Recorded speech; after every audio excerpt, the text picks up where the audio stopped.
Hello, everyone. Today is August 19th, 2021. I'm here with Jacob Kishere, creator of Sense Space. And no, we have to do that again. What's the second part?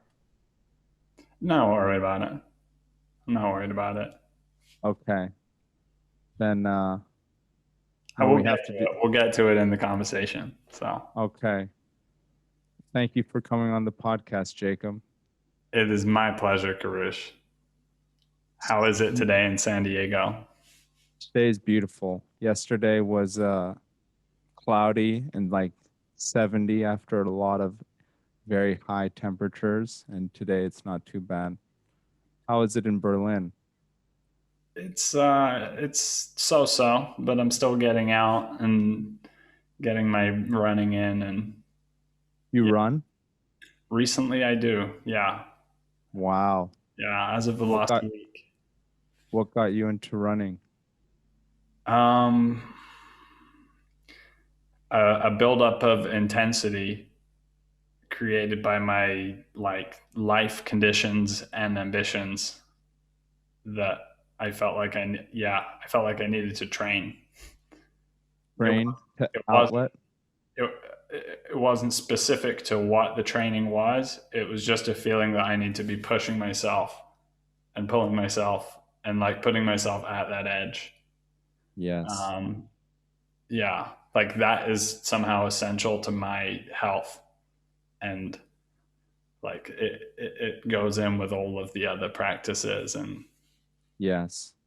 It's even essential to your like creative practice too, I think, or at yeah, least mine, because like being able to work and then sometimes, like you said, there's this buildup of energy of like you have your desires, your goals, sometimes some of your, fears and stresses as well, and like very good outlet. totally. And yeah, I mean, you've been training much harder than I have, and we've both, it seems, been on like some kind of journey and conversation. I've sort Yes. of watched you from afar. I was actually maybe one of the first unpublished guests of Karush Kailu podcast, and yeah, I've seen you like working away at it and having some interesting conversations. Yes. You as well. You've done it very differently than I have. Your conversation and your public persona and sense space is a very different platform than KKP. Hmm. What what do you what do you enjoy out of sense? What are you attempting to gain from sense space or put out there from sense space? Good question. Yeah. I think something that's been really alive for me recently has been the idea of breathing in and breathing out, which is obviously like the most fundamental aspect of our experience, but it's also, um, you can kind of exact that very fundamental thing outwards into your metaphors about how you participate in the world. So for me, I want to breathe in wisdom and understanding and just like the wholeness of people that I am in dialogue with. Like I want to listen and perceive them in such a way that actually makes them more whole than maybe they themselves perceive themselves to be. Um, but then there is also a breathing out. And so that for me is kind of creative flow. Um, yeah. And there's a kind of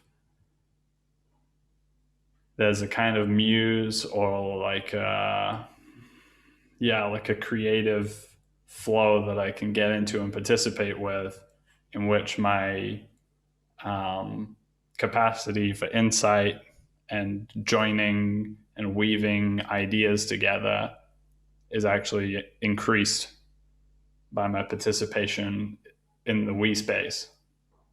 Yes. So that is kind of the project of Sense Space, is like, how do we create that ground in which both people can show up and bring their context and bring everything that's going on, that's present and not present, and then begin to just weave together and find um, commonality, connection, and then maybe begin to build something together. Yes. And that was an interesting way you described it, to say breathing in and breathing out.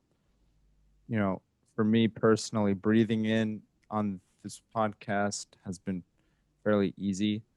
Breathing out is something that I think takes a lot more thought, and maybe not thought, but if you want to do it coherently and in a way that people will be able to absorb, it definitely takes some form of effort and conscious thinking relative to just spewing something out that someone can't relate to, or that even someone isn't really interested in hearing.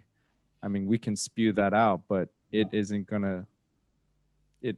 gonna serve that purpose of creating dialogue between the two people and forming some sort of understanding between them. Like, I think Sense Space and on KKP too is, it's very similar to how you described it, as, you know, if we're able to put ourselves in these environments and these platforms where we have to, you know, come up with someone else, and we have the context we've been through, it serves a purpose outside of the platform as well, and it will strengthen our ability to connect with other people, and, you know, just connect with other people and gain solid, whatever that may be, relationships, help,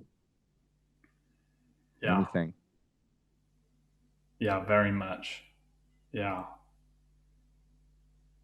Yeah, that's sort of the idea that it goes beyond the dialogue is very much at the heart of it for me. Um,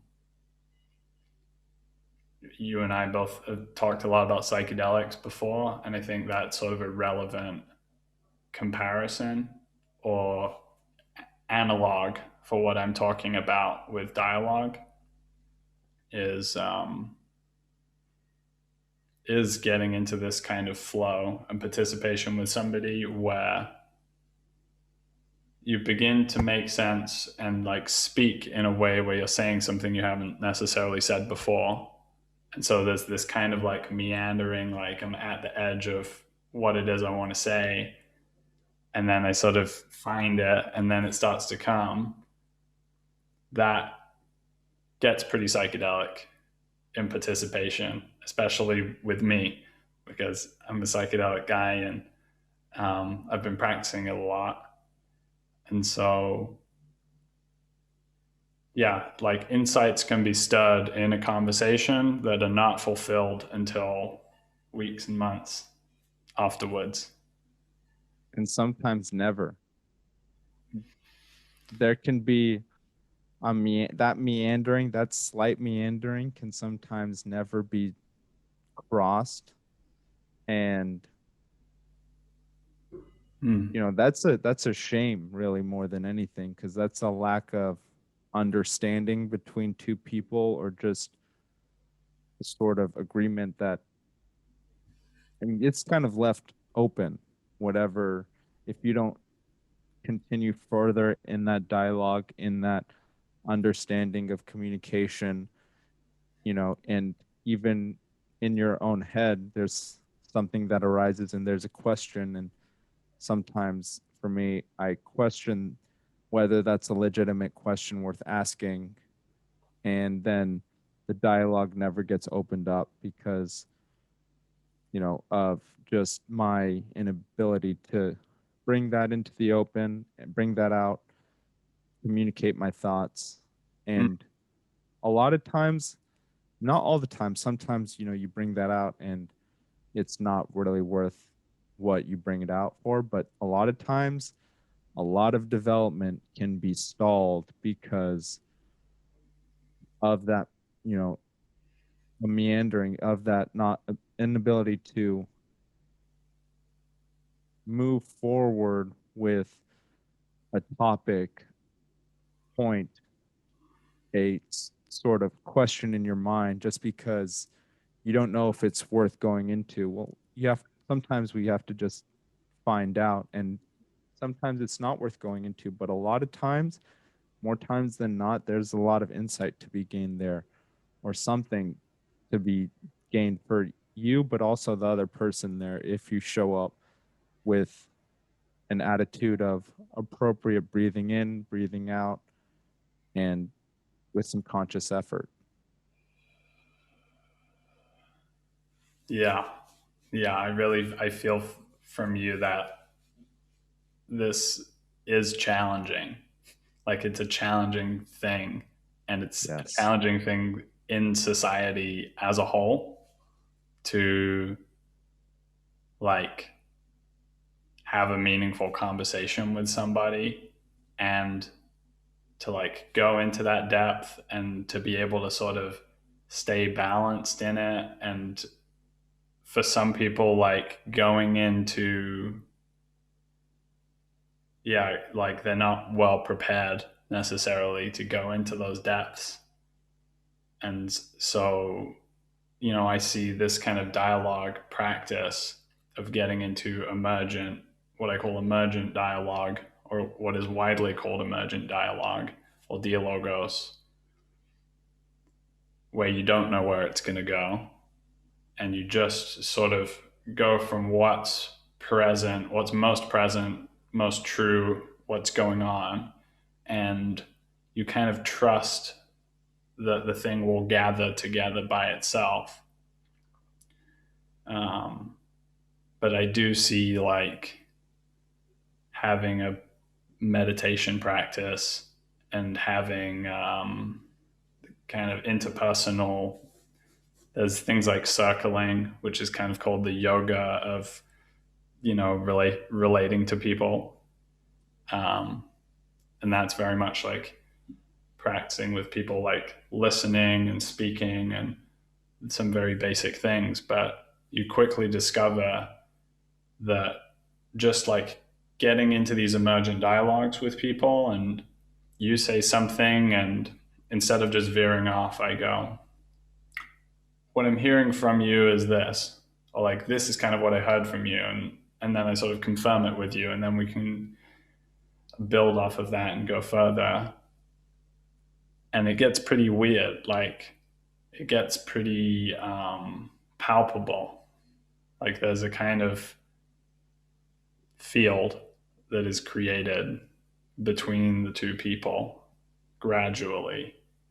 And we can actually like tend to that. So it's like, we might be talking about something, but then the sense based meta move is to like, to look at the conversation itself, which is, That's yeah, that's not common at all, right? Is to sort of be no. like, let's to do that step back and what's the conversation we're having. And very often when you do that, there's like something super obvious, and like, somebody's like looking really down or something, and you bring that in, and then it opens up. Sometimes that stop is not easy. I mean, that initial, there's like a starting friction there, that's a term I got from a meditation app I use, 10% Happier. One of the meditations is called starting friction. And they state that even starting to meditate is tough because there's that little bit of friction that, you're already in this state, you're already moving, you're already going, you know, like Newton's law of momentum. I believe that's Newton's law, but the law of momentum, it's something that stops easy to stay stopped, and something that's going is easy to go.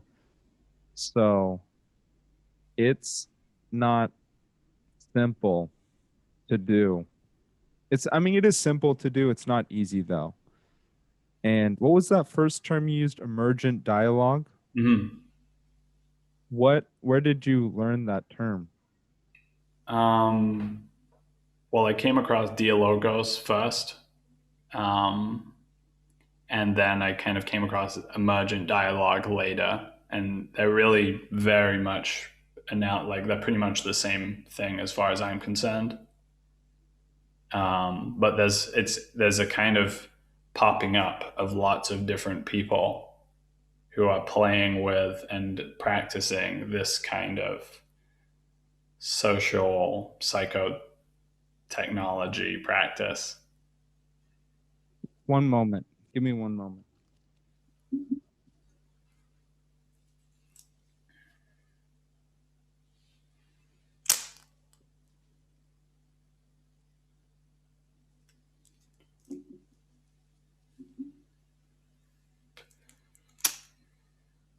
Emergent dialogue practice.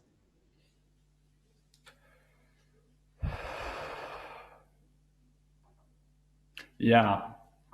And I also say that we're very welcome to like pause and meditate and somehow like work that in with editing, because that is like, even, not often when I practice with people, which is, my Discover Dialogos one-to-one practice, is like doing 90-minute sessions with people. And one of the things that I regularly include in that is a meditation. And yeah, it's that letting go aspect of the breathing out. And so For yeah, there's a feeling of like we have to kind of check in and speak and sort of establish ourselves where we are. And then once we've done that and we're kind of checked in, then we can do it what I call dropping in. And that's usually just like, okay, we're going to start taking a closer attention to our breath, taking a few really long, pronounced inhalations and exhalations. And then I will take people on a guided journey, and I'll also be guiding myself and sort of going from the breath, perhaps outwards to the body, to the skin, but then also beyond the body into the space around the body, um, and then bringing it sort of back down to the breath again. And there's many different dimensions to be explored with that, do you but change it based on your client? it is totally emergent every time. So yeah, there's no prepared materials. It's an inquiry process that I undergo with somebody else. And what's the reason you chose 90 minutes? 90 minutes is a strong time interval, I think, but is there a reason you chose that length? Yeah, trial and error. I would say 60 minutes sometimes is not sufficient to really create a body of work with somebody, so to speak. To really get there, you need the time to settle, and you need like a gradual building, almost like a foreplay. You don't want your dinner date to be too short. Effectively, you want to build up and then get some coordination and then leave time to really flow with that, and then draw things to a close. And when I would get past 90 minutes, I would just feel my energy dropping off. And for me, it's a very yeah, it's something it's a kind of like a performance. Like I bring all of my energy to it.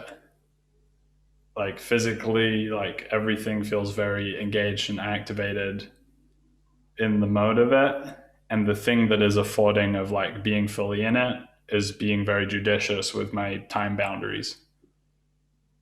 And so What do when you I mean by started out, just to wrap this judicious? up, like when I started out, I had some great like friends who I discovered, we were having these dialogues together and we would get into flow. But then we would just go on for hours and getting like more seriously engaged with this, like as a sort of profession, has required me to like really find like a good disciplined enabling constraints container for the creative chaos to occur. Yes. And 90 minutes isn't easy for a lot of people to commit to, especially to something like that where a lot of people don't like to delve into themselves or what's going on, or stop and reflect on how they approach something, which is how are they going to approach this session, and using that, what you're able to obtain, what they're willing to speak about, what they're not willing to speak about, we can move forward with a lot. And if they're introspective, I mean, hopefully all your clients are, but if they're willing to work and actually not work but be open-minded, I think there's a lot of insight and a lot of clarity that can be gained. Because one thing that I think is different, it's like between something like that and a meditation, it's a meditation, you can fool yourself pretty easily. Sometimes it's not, I don't know what the word I'm looking for is, but it's not completely natural or intuitive. What intuitive is the word? Intuitive what should be done, or how to approach a certain situation, or how to approach a feeling, or how to approach, speaking to people. And sometimes, and a lot of times with everything, it's not just that, but that's a huge topic, because that can, I mean, not just people, but how to approach almost everything. People are just one thing, but then how to approach, Yeah. phones, computers, general everyday stress. Having a teacher can be leaps and bounds more growth and maturity than attempting to do something like that by yourself. Yeah.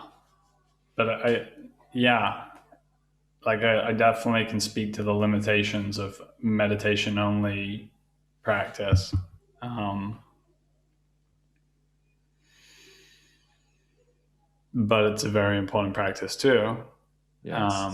And I totally like, I am somebody who never had a formal, wisdom path education, whatever. Like I figured it out as I was going along pretty much the whole way. And a lot of things have been just learned intuitively through doing them. I But would, yeah, I would just go on. go.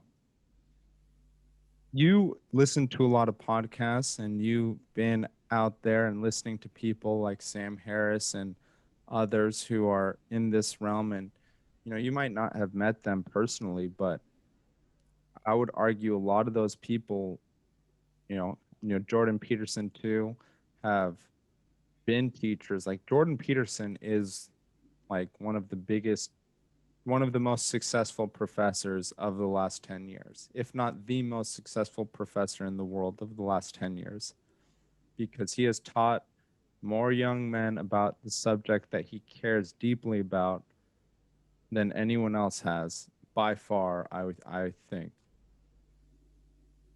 And so, although, doing it by yourself, you have, but you do have some sort of assistance there, just like luckily a lot of young men and women do today with the internet network, and how they can find role models pretty easily for their own development. Yeah, totally. And it's a beautiful thing in many ways, just how much is there now compared to very recent history. It really is a blossoming explosion of like you know, create your dream team of like mentor, coach, podcast type figures, and you can really have that, and you can develop a relationship, and you can have it. For me, it's like there's almost a dialogue with these people that I don't know yet, just through digesting and absorbing and participating with all of their work. And but there was something quite something, maybe a distinction I want to draw here between Peterson and some of these other more upcoming figures like John Vervaeke, is the stress on the dialogical component.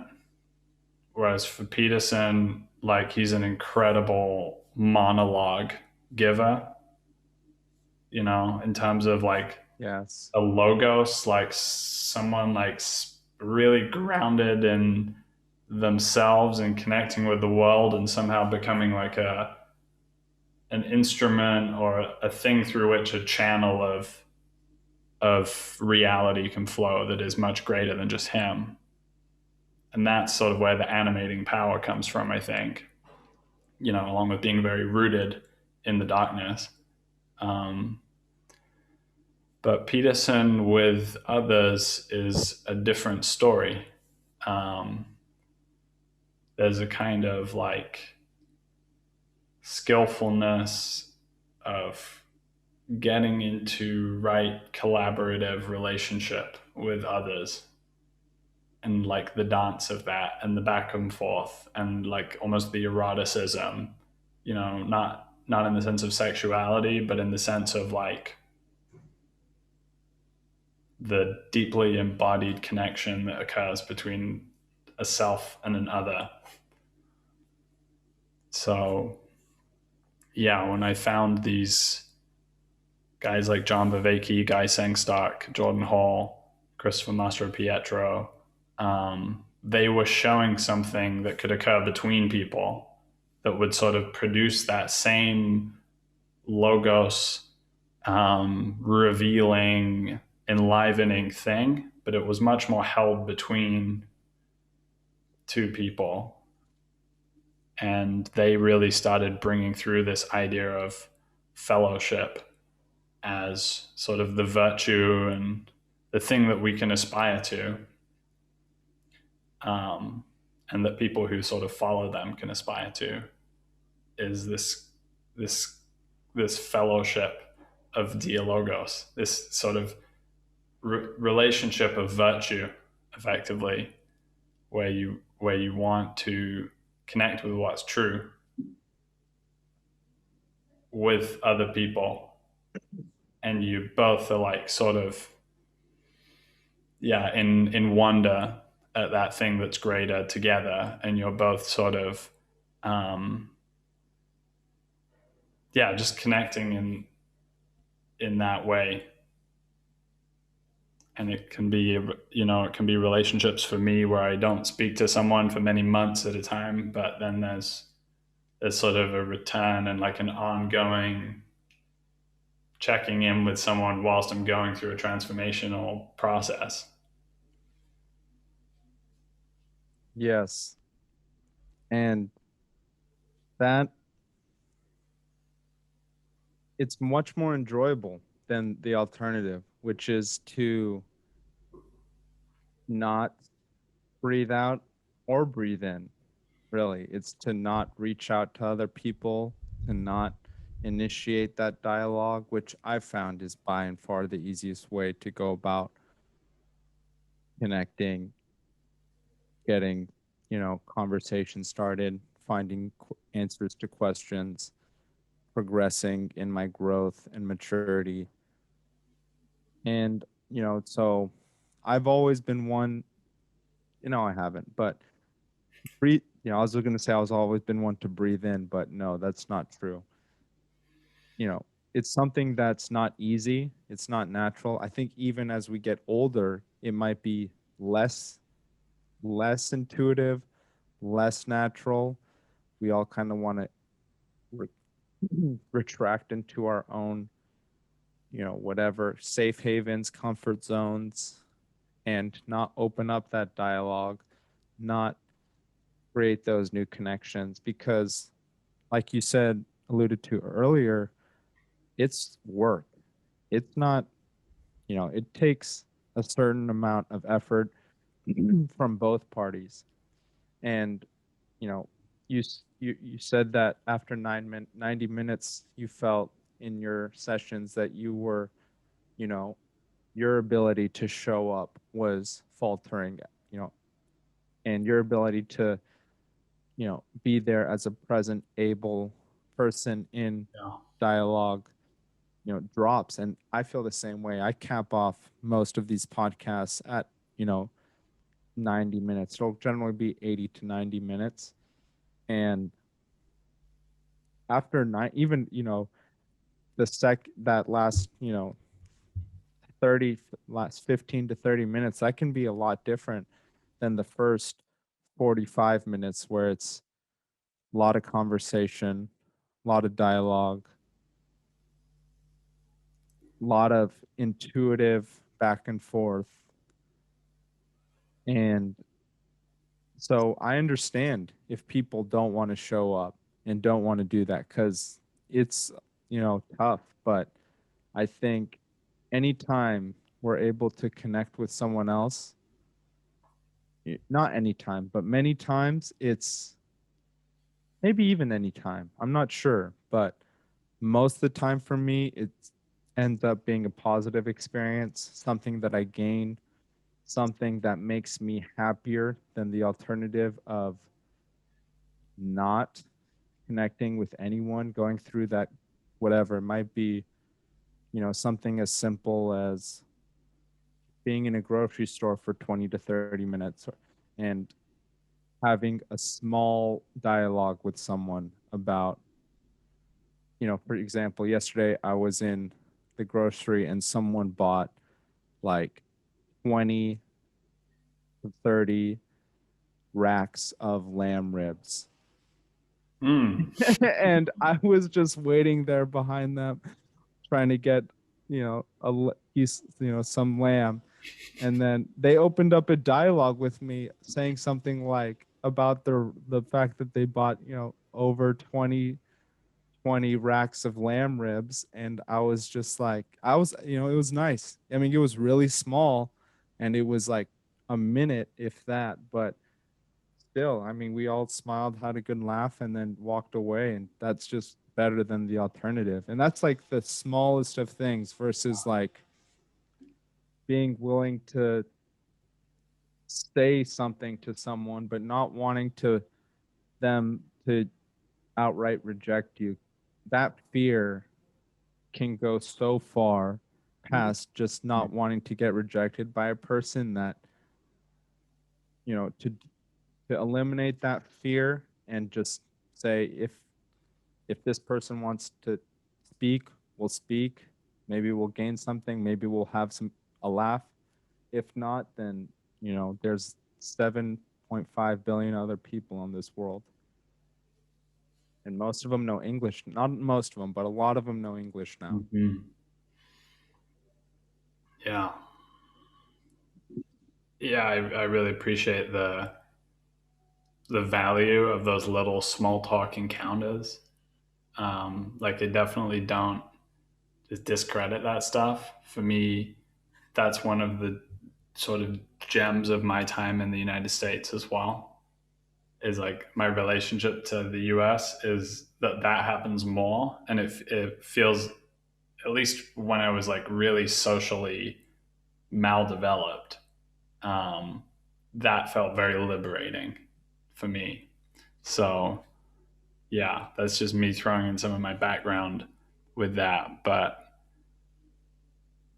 there is a huge potential like shadow underbelly to that of like thousands and millions of people living out of that plane, of that level of existence, and never ever getting down to the depth. And so, and when we don't do that, when there's no place that we access it, when all the conversation is task oriented or chit chat or sports at the bar, then yeah, there's never a possibility of getting down to matters of substance.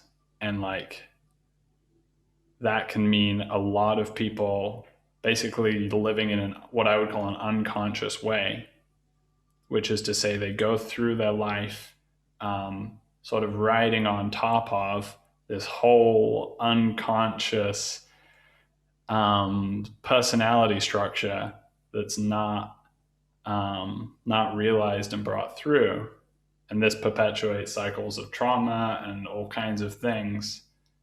Um, and is the why there's such a massive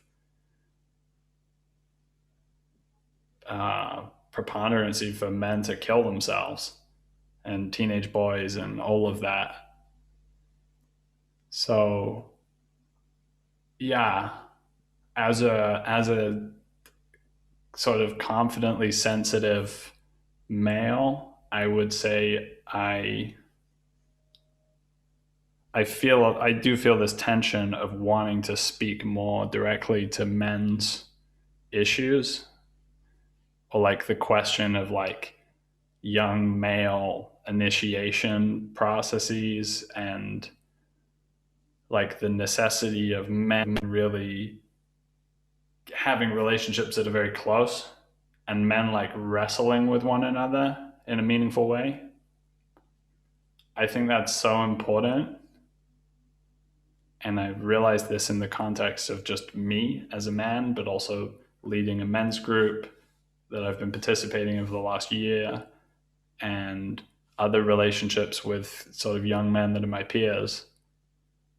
And I'm realizing like, oh, this like stepping into responsibility, stepping into like really grappling and like bringing the fire through and all that stuff. Like when I do that, the other younger guys that are sort of on the same journey as me, they feel it too, and it's like we all become awakened to that, and it really is an empowering um, it's an empowering thing. But if you try to go directly and speak to it, there's always this thing of like, well, what about women? And I'm not yeah, I'm actually more interested in talking about the value that I've seen and experienced there than I am concerned with the problems, the political problems around talking about it clearly. Does that It does that make sense for you? Yes, it does. I think one thing is that, speaking on what you're speaking, we are men. We grew up as young men. The problems of today are very evident. The problems that young men face today are evident to us because we've gone through them. We're still going through them. We're going through the trauma that they left behind. But the, the problems that women face today, the problems that I they're not intuitive to me. I mean, they are because they're, spoken about in our Mm. culture, so I know them. I understand what some big points are, some big issues of concern, but the actual day in day out, you know, I never experienced that growing up. I've never experienced that one time. And so I'm hesitant to speak on those topics and leave those to, women who have speaked on those matters mostly, or anyone who feels comfortable speaking about that. But like you said, I think one thing for me too, like that's where I feel comfortable. That's where I feel like a lot of development can grow. That's where I feel like a lot of the dialogue that I want to speak about and is worth me conversing about is going to be placed versus, you know, matters that I've never experienced, matters that I don't go through on a daily basis. And I mean, we all have a right to speak, but sometimes it's just better to not speak about something, because then we add more, flame to the fire and more white noise, that really people should be focused on others who are much more in tune with whatever that is, whatever topic that is. But like, going back to what you said, you know, I didn't know you're leading a men's group for the last year. How has that been? Uh, an overall very positive experience. Yeah. I didn't start out leading it. I joined it. Another guy set it up last year and went through like an iteration of the group for 10 weeks or something. And then there was sort of this transition and he stepped back. And then I sort of took on the role of organizing it and um, leading the meditation and just making sure that there was like discipline around what time we would all end and everything. So, yeah, blah, blah, blah. That's the logistics of it. The actual reality is a great group of guys who all show up every second Sunday and we talk for about 90 minutes as a group, very much in this sort of emergent, self aware, conversational way. And increasingly, yeah, that sort of gives rise to what I would consider a logos or a dialogos in that group context, in which like we all come in from, one guy's in New York, another guy's in Amsterdam, another guy's in China, and another guy's in the UK. And we come in also different ages, different ethnicities, all of that, different, gender dispositions almost as well. And we all come into that, speak in this way that I've been describing, and we find that there's a connection. And we find actually, as sort of the seekers of wisdom, when we come together and commune and communicate, then this kind of a wisdom energy structure starts to flow through it. It's as if it sort of connects dots without any individual one of you being responsible for it. And yeah, it's taught me a lot. I think confrontation, I've like totally undergone a reimagining of, coming from like, an English family that, the dysfunction was definitely related to like undeveloped capacity to confront or communicate or anything like that. And so, yeah, I guess I had a negative association with confrontation. And during the course of this last 3 months or so, I started to imagine it as like confrontation, as in being with the front of, or really just being with something as it is. And something about that really has clicked for me. And it's just allowed me to confront so many small, um, outstanding things that become out of balance, even if they're like long term familial relationships or like just very small relationships that are only digital, all of it, like treating each one as important and getting it into alignment with everything else. Sometimes confrontation can help. I mean, it depends. There can be some really, I don't know what confrontation that doesn't add anything. It just draws away energy and well-being from both parties. But sometimes, if both people are able to keep themselves, you know, in check, emotionally stable, confrontation is a good way to, or not even, confrontation, but a disposition to disagree, or to not, to bring that to the table, to say, Yeah. you have this one opinion, I completely disagree with you, and this is the reason why. You can tell me. It's tough, though. It's tough to listen to someone's argument. Yeah, I mean, I would say it's almost less arguments and opinions, and it's more feelings very often. Yes. It's just like, or it's something very like embodied that's present, but it's not presenced. And this, in terms of my dialogic practice and it like going wrong or becoming a drain upon me, like when I get into a conversation and it's a deficit, that is when I have come into relationship with something that is present, and then it's just like being kept back here. But I'm sensitized to people's trauma and hurt and whatever it is, and so that sort of fragmentation for me, like I experience that when it's going on in the field with the other person.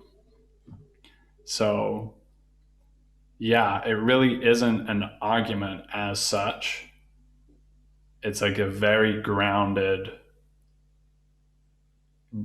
like bringing in, integrating of something that's already there.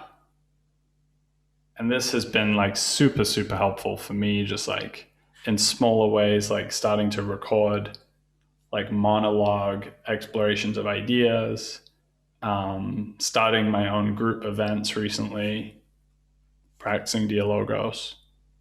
In those contexts, my approach is emergent. So I don't have a plan what I'm going to say.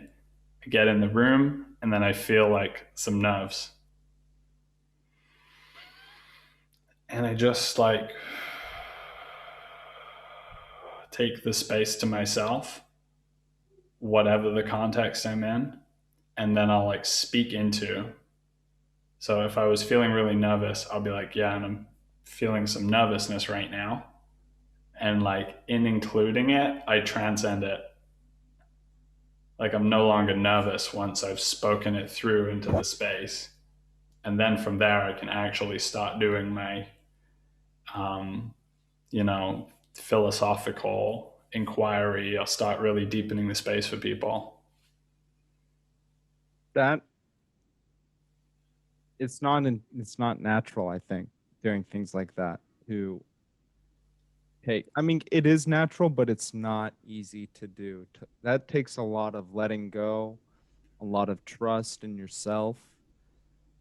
And I feel the same way. I feel like for a lot of things, especially with dialogue with other people, there are times in podcasts where I've tried to be more rigid with my questioning, with how I'm going to approach it, with what I want to gain out of it, and where I want it to go, and trying to direct it more than just letting the conversation direct it itself. And I don't know if anything's lost, but for me, within that conversation, something is lost. Mm-hmm. Mm-hmm. I feel as though there's another path that could have taken me where I didn't see that path. There's something there at the end that I actually would value. And if I had put in this rigid structure and I'd tried to keep it there, it would probably be, in my experience, slightly forced to maintain a structure like that, and less enjoyable Yeah. and less to be gained. I think the emergence dialogue, the breathing out instead of maybe a screaming out, could be, you know, is a lot just better, a lot more fluid, a lot more natural, a lot less energy output on the individual who's doing the breathing in and breathing out. and I think a lot more people enjoy it as well. Yeah, I think that that actually connects with something from what we are talking about before with like masculinity or like male experience, is this phenomenon of like, yeah, like we create, like it, the masculine like gives form to, and it creates the condition by its presence. It sort of suggests what is possible, what is not possible, what's okay, what's not okay, is created. And this, you know, when I speak to the eroticism of this dialogical practice, this is also what I'm speaking to, is that this same dynamic will play out with a woman. Like a man who comes in with a very fixed sense of what he wants to happen, for example, or how it should happen, is going to shape the condition of what can happen sexually. Whereas this sort of, the spirit of dialogos, of like an emergence, is like really meeting the other in all of their like otherness, and then sort of undergoing that dance with them until, you know, you coordinate and come into a beautiful union. Yes. But it's very it really layers on, like it really layers for me this sense of like two coming together, and a sort of breathing in and breathing out, and like becoming one, becoming two, becoming one, becoming two. This sort of sexual quality of reality, of participating in reality, that actually then gives rise to something new. That's creation.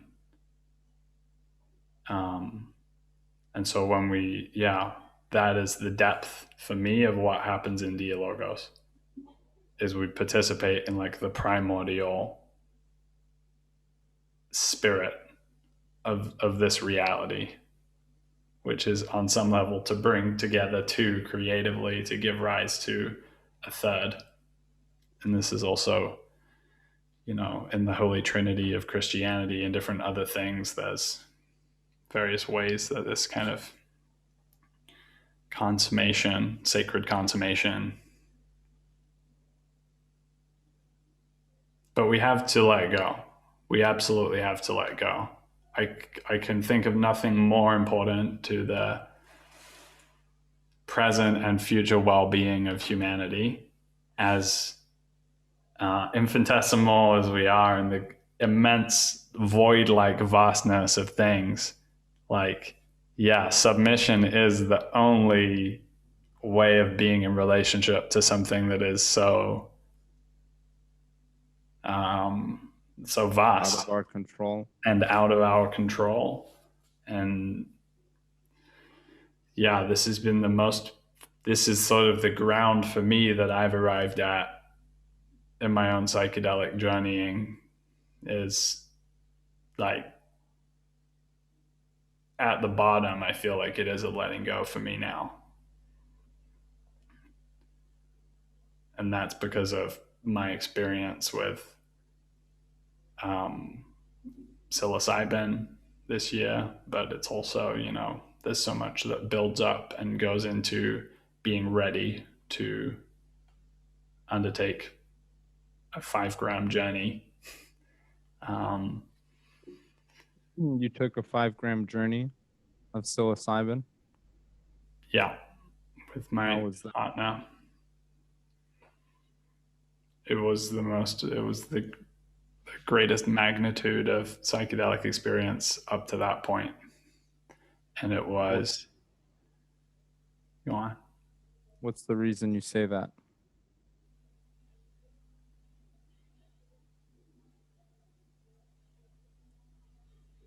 Well,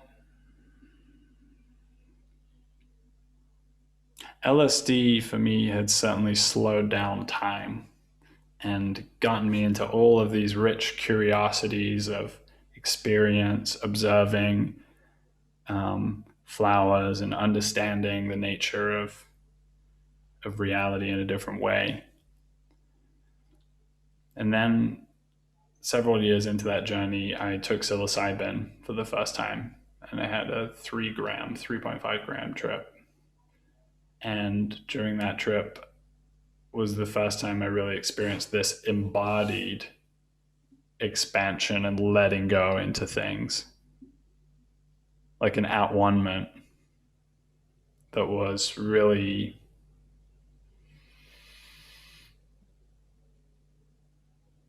quiet and spacious and expansive and kind of timeless. And yeah, I felt like I reconnected with that place that I reached again this time. But the journey that I went on, like this initiatory journey that I went on with the mushroom in order to reach that place, was much more profound and intense and erotic. Was it more profound because, well, what made it more profound? Because of the intensity and the dosage, or because you were with your girlfriend at the time, now your fiance? It's obviously a beautiful thing to trip with a significant other. And we've done that before. But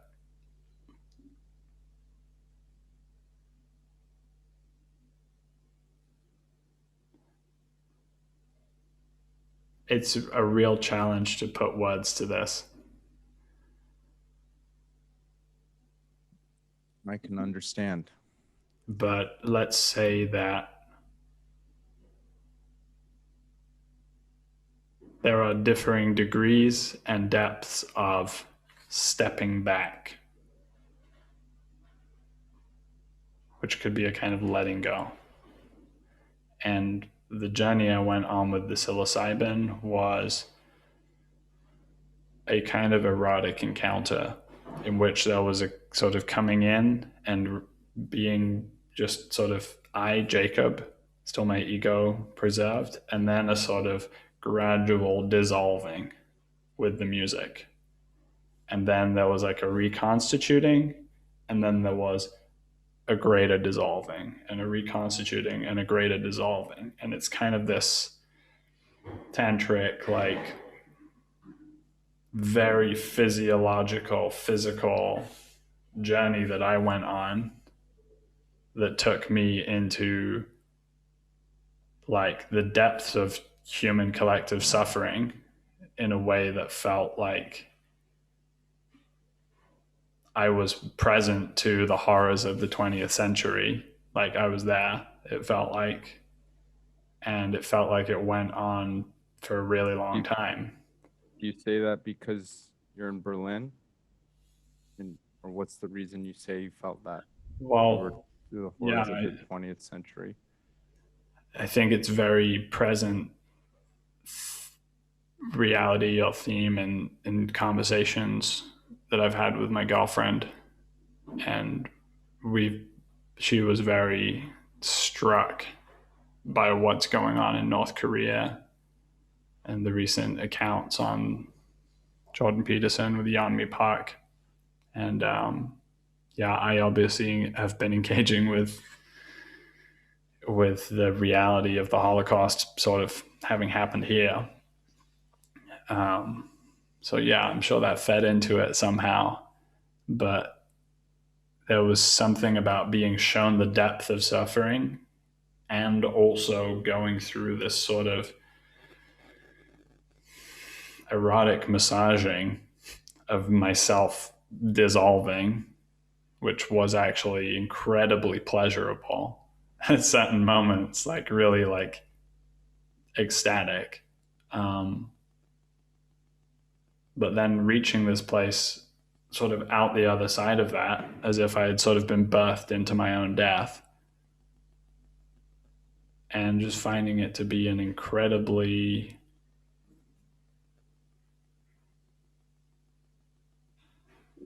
loving, spacious, timeless kind of dimension of reality that I was participating with. Wow. I came back from that state to like the immediacy of the apartment and my girlfriend and managing the physical. But there was this extended period afterwards of feeling like that state of consciousness came through with me. And I was in my body as myself, but I was my greater self, so to speak, as well.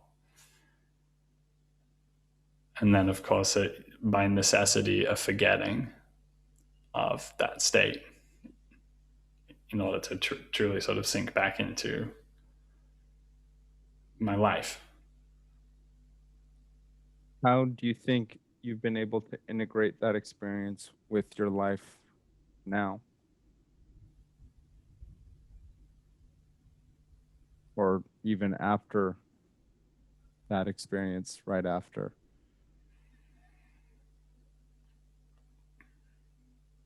It's certainly been challenging at moments. The intensity of the path that me and my girlfriend and fiance have been on has been pretty nonstop challenge coming at us from life. So we sort of went straight back into that. But there has been a feeling of like the magnitude of the letting go that occurred makes like little material tasks that I was sort of afraid to do or didn't want to do much more doable. In what sense? Coming back from letting go, the response for me has been to get more in, like to really feel like I'm grappling with my life and the reality of being an entrepreneur and creating value for people and imagining different pathways to go down with that. That's And good. yeah, there's lots of little tasks that go into that. And this sort of, yeah, spiritual fire that I've been feeling sort of keeps me sustained and keeps me pretty activated to grapple with everything that's going on. Through the letting go, it makes it much easier. I mean, there's that term, we all carry around baggage. I think the letting go is the letting go of that baggage, because I think that baggage is self imposed and it is a high load and can really weigh someone down, burden them, take their all their energy, time, and effort.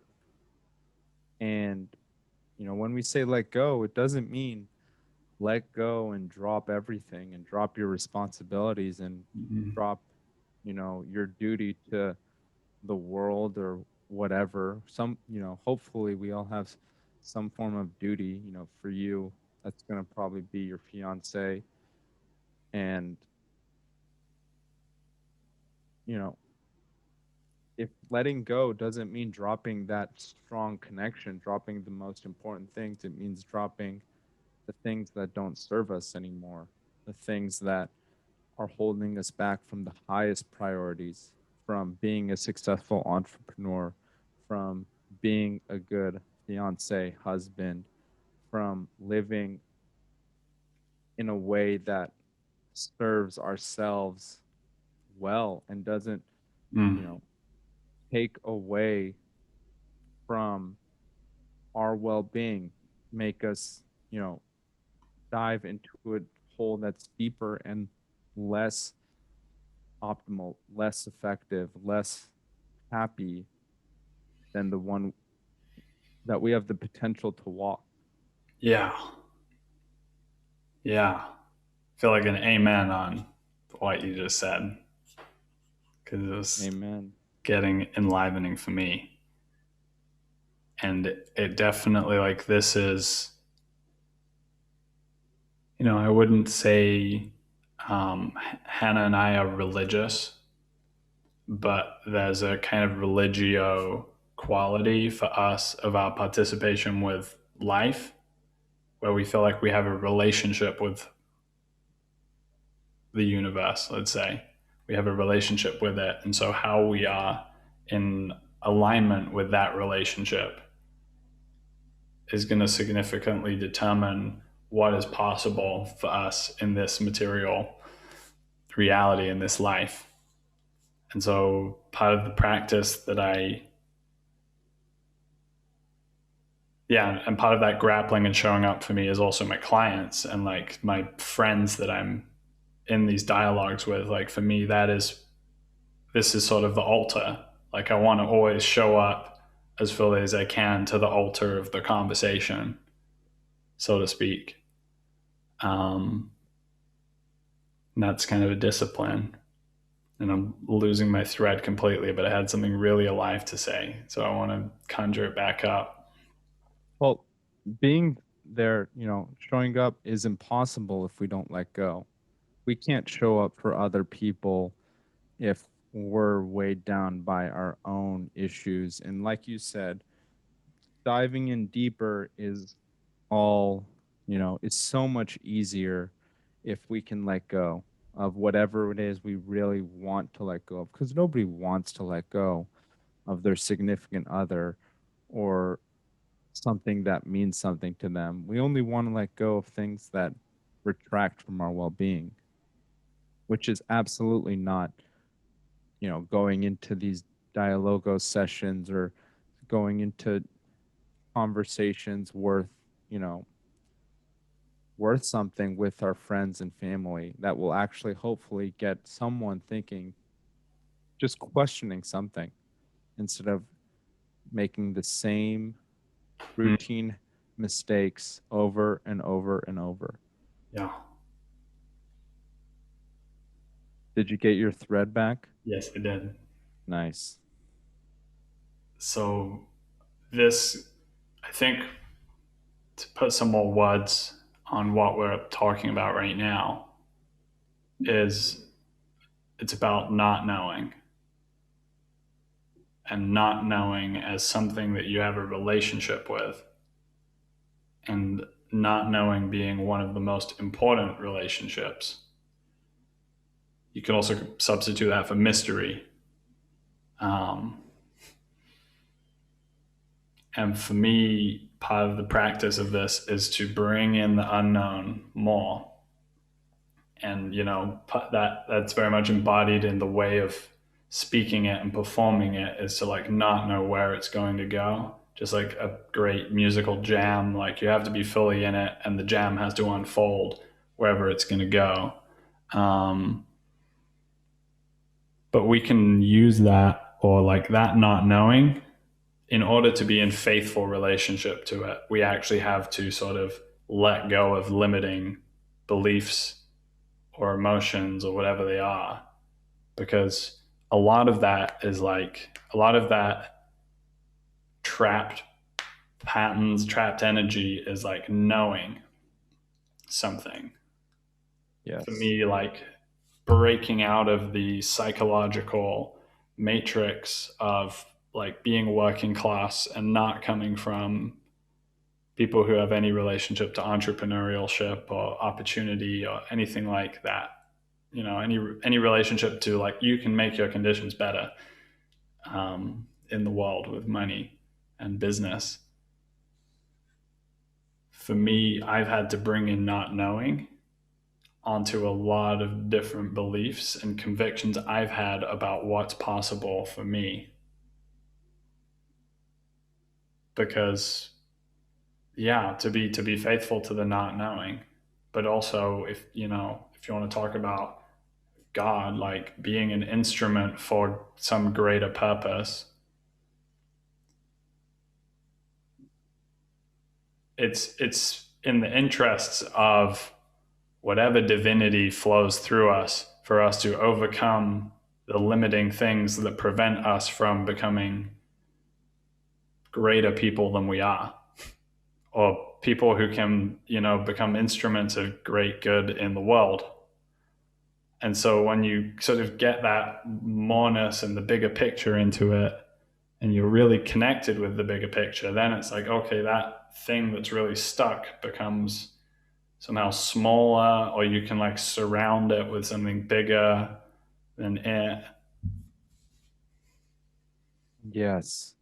And that submission of not knowing, that willingness to be in a state of uncomfort, to work through something that you're not sure what's going on here or how it's going to end up, but still showing up, you know, taking it step by step, baby steps until, usually if we're able to compartmentalize the task, compartmentalize the process and the situation at hand, there there's such fine baby steps that can be outlined Mhm. that by the time you actually need to get to a point where that piece of knowledge is necessary,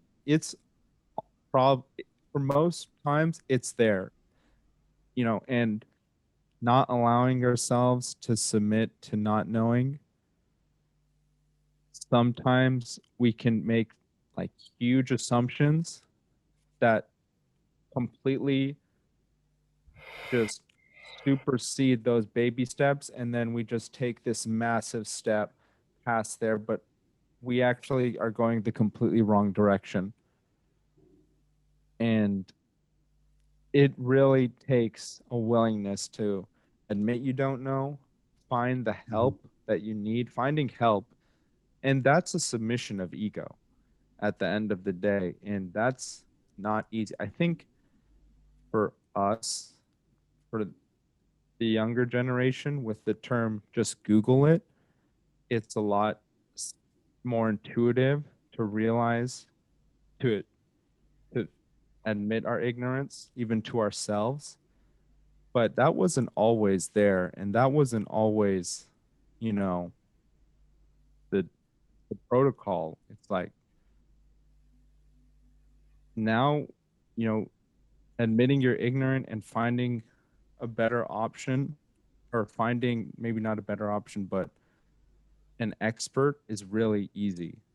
But before the internet, it seemed a lot harder. And I think that played into not wanting to feign ignorance, or I don't know what feign means, but not wanting to display or admit ignorance. Yeah. This is actually, this is very much a perennial theme of human life philosophy. Like, I believe it's Socrates who says that not knowing is sort of the fountain of wisdom. I'm riffing off that, but it's very much to that effect. And it's the The sense that, wise man knows he knows nothing. yes, I know that I know nothing. And that can be like, for a modern, post enlightenment rational person, I know that I know nothing. That doesn't, you can't really rest in that. You can't find an entire life philosophy, spirituality in that. But this sense of not knowing that I'm talking about is, that, there's a Zen koan to the effect of not knowing is most intimate. And it's that, yeah, it's like bringing those two things together. Like, how can we experience an intimacy with the unknown where it actually becomes like this, there's almost a viscosity to it. It's in the air and you can feel it. And, you get into this, you get like an hour in with somebody as we are, and you're coordinated and you're connected. And then everything that's outside of the conversation can like become more not knowing. Yes. And the depth of that is Endless. not known. The Yes. depth of that is not known. And so all we can do as philosophers and people who are practicing dialogos is be the explorer and learn what we learn in the process of doing that. Because when you get down to deep with people, there is going to be, you're going to be doing some work. Like things are going to come up and it's going to be challenging and all that stuff. But the mutual fellowship and the commitment to this thing that is beyond it is, I believe, the recipe for this decade. Yes. Yes. For the 2020s, that's an interesting way to put that. Do you think that for the near future, it's going to be a huge point of development? Yes, What's the reason you believe that? I feel it. I feel it to be the case. I It was seems unique, like it's been that way in the last like 2 or 3 years. attracted to the counterculture through my childhood, inexplicably growing up in the UK in the 90s. And somehow my whole life has weaved into a weird fulfillment of that. And also with my dad being involved in, community, youth, religion, and Christianity. And there's a lot of threads for me that come together onto something in my future. And like the greater the future is, the more of the past threads become relevant and pulled through. And yeah, I think this is a cultural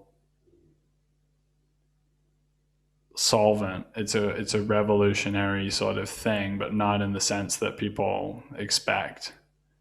Um, and I think it's going to change a lot, and especially when I figure out how to deliver it into a wider and larger context, which is sort of my next project. Wow. Well, I wish you the best of luck on that endeavor. That would be Yeah. exciting to see, of and to experience for you. I mean, I th- I think it's very powerful too. I mean, what we've seen in the last 3 years, I almost gained all of my knowledge from podcasting. Right now, two of the biggest podcasts I'm listening to, Elk Talk, which Mm. is all about elk hunting. I have gained so much knowledge. I I would be clueless, relatively clueless compared to that. Mm. And a second one is it's I forgot the name, but I think it's some sort of cybersecurity podcast. And just in the last 2 or 3 months, I've just learned so much about cybersecurity history and cybersecurity groups and different aspects of cybersecurity and the big topics of the future, and it's much more digestible than, say, going to school or watching the news, It's cheaper or too. much cheaper, much cheaper. It Well, it I'd is say that what? I was just going to say that, yeah, in addition to the like vast libraries of technical know-how and all kinds of things, there is a wisdom school emerging. There's a gathering of many different wisdom schools and, communities of practice. And all of that is slowly gathering together into a, a, a force, or more like a mycelium, that is going to transform culture radically. And so, yeah, I see Dialogos and Emergent Dialogue as something that can be plugged into so many contexts, because it's not about the content of the conversation. it's about the spirit of it, and it's about this like integrative approach. And so we can go to software people and we can somehow like begin to apply like a gentle solvent to all of the dysfunction and all of the fragmentation and all of the lack of coordination and mutual connection and all of that stuff. And it relates to things in other fields as well. The same struggles, approaching those same problems. I mean, maybe not at the deep down level, but at the high level, at the values and the principles, how you approach a software bug versus how you approach, you know, conversation with a client or anything, even like if it's a manual labor job, how you approach, you know, being an electrician. I think that the high value principles are almost exactly alike.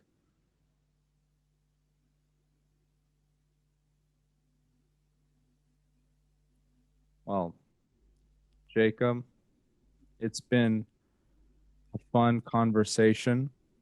Is there any last words you'd like to say to the audience or anything you'd like to mention before we end? Yeah, thank you for the opportunity. Yeah, if anybody is looking to explore the potential of this, then they are very welcome to go to my website, jacobkishere.com/discover dialogos. And there they will be able to book a 90-minute session with me or arrange something else.